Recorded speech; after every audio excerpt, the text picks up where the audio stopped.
Ma copine me traite d'égoïste alors que je paye tout. C'est ce que l'on va voir dans la vidéo à venir.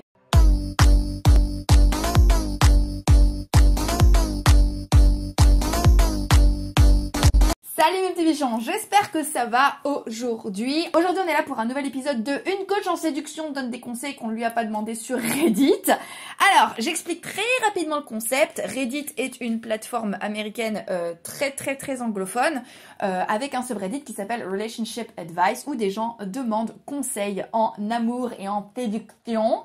Je suis fan de Reddit et donc j'ai décidé de transformer un de mes hobbies dans la vie quand je m'ennuie en source pour nous de joie, d'amusement et de conseils en prenant en fait les plus intéressants relationship advice que je trouve et en les traitant sous vos yeux ébahis. Si vous-même vous rencontrez des soucis de ce genre, sentez-vous libre de prendre rendez-vous avec moi directement en cliquant sur le lien qui figure en barre d'infos ou en commentaire épinglé.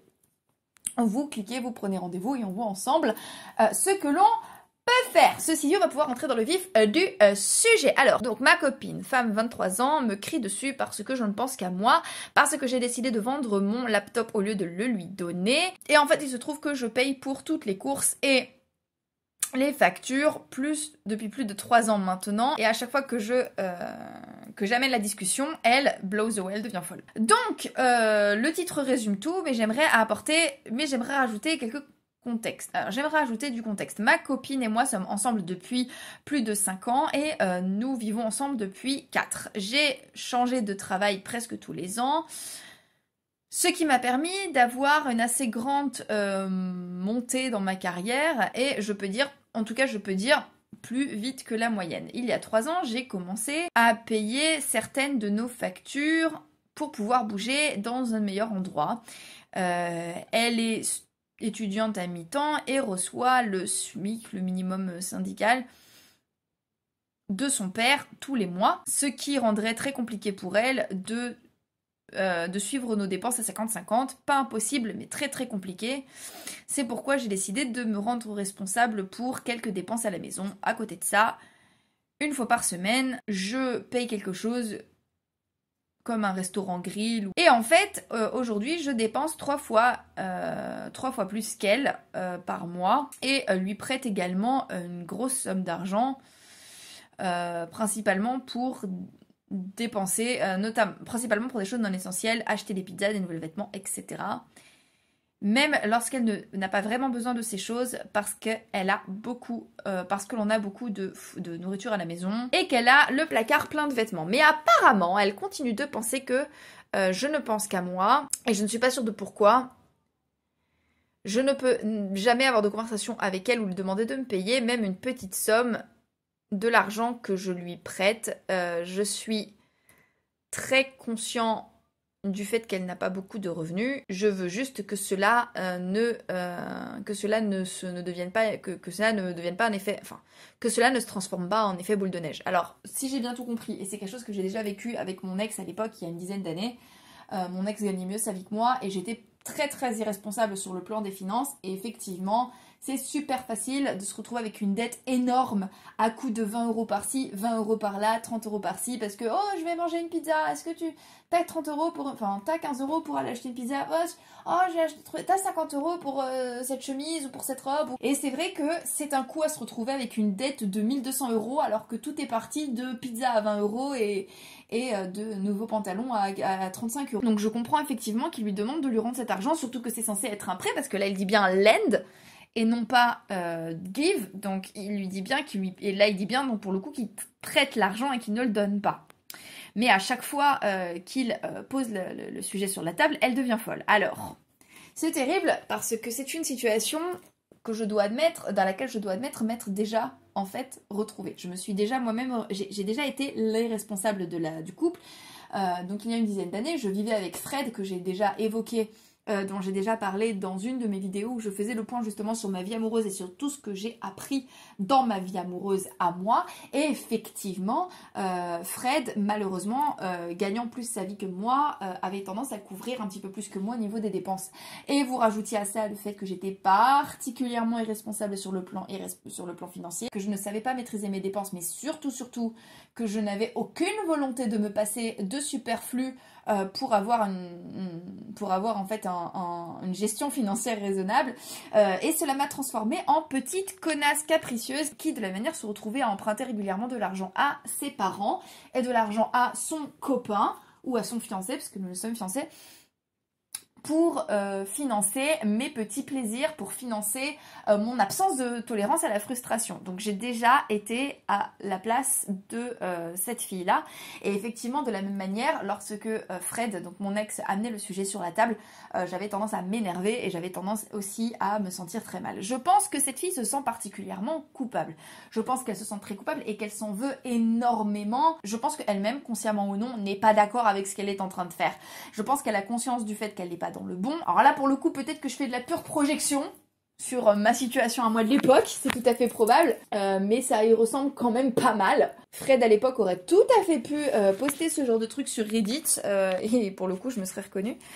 Donc je pense qu'elle se sent particulièrement mal. Alors il y a beaucoup de gens effectivement dans les commentaires qui donc conseillent à Opie, donc Opie l'original poster, donc la personne qui poste sur Reddit, qui conseille franchement de quitter cette fille. Là, alors paradoxalement, et là pour le coup je vais parler de mon cas personnel, cette rupture a été à la fois très difficile à vivre, mais quelque chose qui m'a été nécessaire parce que même si c'est moi qui suis partie, lorsque j'étais plus jeune, dans ce genre de situation, il m'a été nécessaire de perdre un couple pour comprendre à quel point il était important pour moi d'avoir des dépenses en ordre et pour avoir en fait une gestion financière adéquate.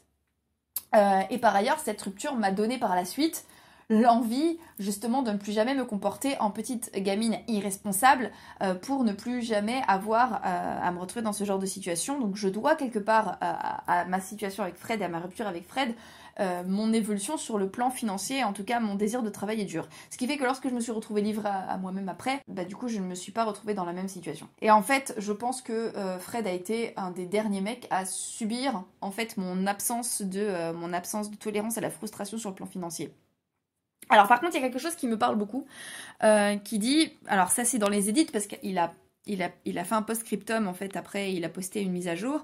Pour ceux qui me demandent pourquoi est-ce que je suis toujours dans cette relation, sur d'autres aspects, elle est une ok personne. Alors moi, il y a un truc qui m'interpelle. Il dit elle est une personne ok. Ok personne. Il dit pas elle est une femme super, elle est une femme géniale, elle est une femme intéressante. Il dit elle est une ok personne. Ça veut dire que elle a malgré tout des qualités. Personnellement, je trouve, enfin moi, ça m'interpelle quand même beaucoup qu'ils ne la décrivent pas comme une femme super en dehors de ça, mais comme une personne ok. J'ai des medical conditions, donc j'ai des soucis médicaux pour lesquels elle m'aide et elle prend soin de moi en général. Je ne pense pas que seulement une petite copine ferait ça pour toi, en gros, que seule une petite amie ferait ça pour toi, ou que c'est ce qu'un ami ferait déjà, mais c'est le meilleur que j'ai pour le moment. Anyways again, dans tous les cas, merci pour vos suggestions, j'apprécie beaucoup. Alors là, pour le coup, ça me fait très mal, parce que là, pour le coup, c'est terrible, parce que sur sa mise à jour, il explique que sa copine est la seule personne qui consent ou qui est d'accord à s'occuper de lui, et qu'il ne reste pas avec elle parce qu'il l'aime et parce qu'il partage des bons moments, mais parce qu'elle est ok. Si j'avais un conseil, alors moi pour le coup, si je me retrouvais face à des situations pareilles, je conseillerais effectivement à ce garçon de s'en aller, mais de chercher tout d'abord d'autres parades et d'autres alternatives qui puissent lui permettre de bénéficier des soins dont il a besoin. Parce qu'il semblerait que c'est une des choses qui le tient lié à sa copine. C'est très malsain, ce n'est pas une raison pour laquelle on reste avec quelqu'un. Là, on est dans une situation qui ressemble quand même fortement à de la codépendance. Dans la mesure où elle a besoin de lui sur le plan financier et elle a besoin de ce qu'il lui apporte, et lui a besoin de l'aide médicale qu'elle lui administre. Alors en soi, il n'y a absolument aucun mal à ce que quelqu'un dans une relation paye plus que l'autre, parce qu'on fait au prorata des revenus, et il n'y a absolument aucun mal à ce que dans une relation, si quelqu'un a un problème sur le plan médical, l'autre l'aide. Ça me semble plutôt bien. Et dans ces moments-là, on est dans une véritable relation de partenariat qui devrait normalement figurer dans les... Maintenant, il faut bien faire d'une part la distinction entre la codépendance et de l'interdépendance. Et là, j'ai l'impression qu'on est plus dans une relation de codépendance que d'interdépendance. Mais là, en l'occurrence, là où ça devient problématique, c'est que leur relation ne semble tenir que par ça. Elle ne semble tenir que par le fait qu'il a besoin d'une infirmière et qu'elle a besoin d'un portefeuille. Et je pense que c'est une des raisons pour lesquelles je les conseillerais de se séparer. Maintenant, peut-être qu'une discussion sur le thème de la séparation pourrait les aider à se rendre compte qu'ils partagent plus et pourrait les aider à évaluer ensemble à quoi ressemblerait une vie sans l'un et sans l'autre et peut-être se rendraient-ils compte qu'en dehors justement des bénéfices pratiques et logistiques qu'ils s'apportent, il y a des véritables choses à vivre ensemble, il y a véritablement du bonheur à vivre ensemble. Et ça, c'est une information que je ne détiens pas et par conséquent, je ne peux pas présumer de ça. Je ne peux pas hyperboler et je vais éviter autant que faire se peut dans ce format de présumer de ce que je ne sais pas, même si c'est toujours un peu compliqué. En général, j'ai envie d'écrire et de poster moi-même des commentaires et de poser des questions à Opi pour qu'il m'en dise plus, peut-être même que je vais être un petit peu plus proactive moi-même sur Reddit et donner des conseils un petit peu plus actifs sur Reddit et peut-être même vous tenir au courant des updates et vous tenir au courant de ce qu'aura répondu Opi et donc ça demandera un petit peu plus de préparation pour chaque vidéo mais ça peut être intéressant. Voilà! Pour aujourd'hui, j'ai dit tout ce que j'avais à dire. Je vous fais des gros bisous. Encore une fois, si vous rencontrez des problèmes d'ordre amoureux ou d'ordre charismatique, sentez-vous libre de prendre rendez-vous avec moi. Vous cliquez sur le lien qui figure en barre d'infos ou en commentaire épinglé et on voit ensemble ce qu'il y a à faire. Ceci dit, je vous fais des bisous, prenez soin de vous et comme d'habitude, n'oubliez jamais que si une petite quiche comme moi y arrive, tout le monde peut y arriver. Donc maintenant, c'est à vous de jouer.